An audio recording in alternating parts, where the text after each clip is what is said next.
Joining us now to break this down is NewsNation national security contributor Tracy Walder, former FBI special agent and CIA officer. Tracy, good to see you.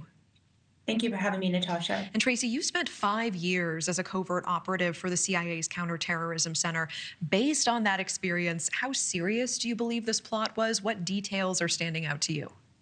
Well, first of all, major kudos to the Brazilian military and the Brazilian police for taking down this plot. You know, we don't know exactly when they learned of this, but this could have been very, very serious. Really, rampant, widespread extremism is a huge issue. And what we're really looking at here is actually a lone wolf attack. And those, and I've said this before on the show, are the most difficult ones to stop because it's essentially looking for a needle in a haystack. And the fact that they were able to stop this is exceptional.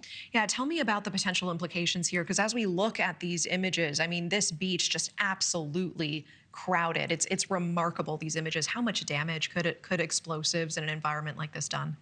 I mean, you're talking about over 2 million people into a very small space. I understand, you know, it's a beach, but you're into a very small space, which is actually quite porous. So you're looking at immediate damage, right? Had an explosive gone off, but then the widespread kind of panic that would have ensued and stampede that would have ensued would have hurt more people as well. There's essentially only a few directions you can go because the other direction is into the water.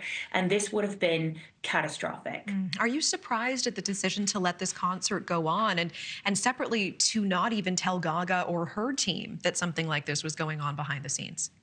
So it's actually the latter that concerns me the most. Her security team, in my opinion, should have known of any of and all threats. Most security teams do conduct threat assessments, and that includes any intelligence information that would have come in through the police force. I do feel that Gaga and her team had a right to know that information, specifically because it was a viable threat. The next, obviously, would be letting the concert go on, and we know in the Taylor Swift case, it did not go on in Austria.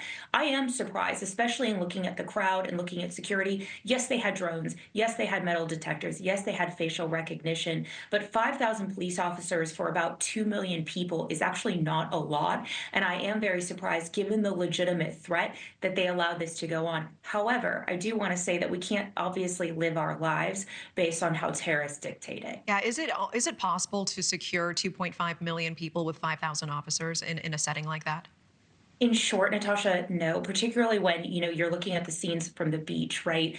When you have that, yes, of course, they have a Coast Guard that is protecting that sector, but it is, in my opinion, incredibly a porous border that you're looking at there. When should officials inform the public versus withholding information in cases like this? It sounds like you agree with their decision not to incite mass panic and release this information ahead of time. I agree and I disagree. I think in a situation like this, I do not see this as a scene that, in my opinion, really could have been secured in the way that I feel it should have been secured. So, listen, I don't want terrorists dictating my life, but I am concerned that this concert was able to go on. I do not think if they had made the decision to let it go on, in my opinion, you don't want to tell the public prior to that because you would have had sort of this mass hysteria. Then, because they let it go on, letting them know after was probably the right thing to do. But I vehemently disagree with the fact that Gaga didn't know. Okay, and talk to me, because this isn't the first large-scale mega concert on Copacabana Beach. Madonna was just there last year. Do you think that this venue needs to rethink how they secure large-scale events like this? In my opinion, yes, particularly now that we have this viable threat that has very much become public. I'm not sure that in this scenario, the beach is the right setting for this. It is extremely difficult to conduct security perimeters on the sand. People are coming in and out that aren't necessarily going through those metal detectors. And so we might want to look at more contained spaces, such as stadiums, amphitheaters, those kinds of things, where you have much more controlled egress and exit. All right, Tracy Walder, appreciate you as always. Thank you. Thank you. Thank you for watching. Subscribe below and download our NewsNation app right now on your phone, and you will get fact-based, unbiased news for all Americans.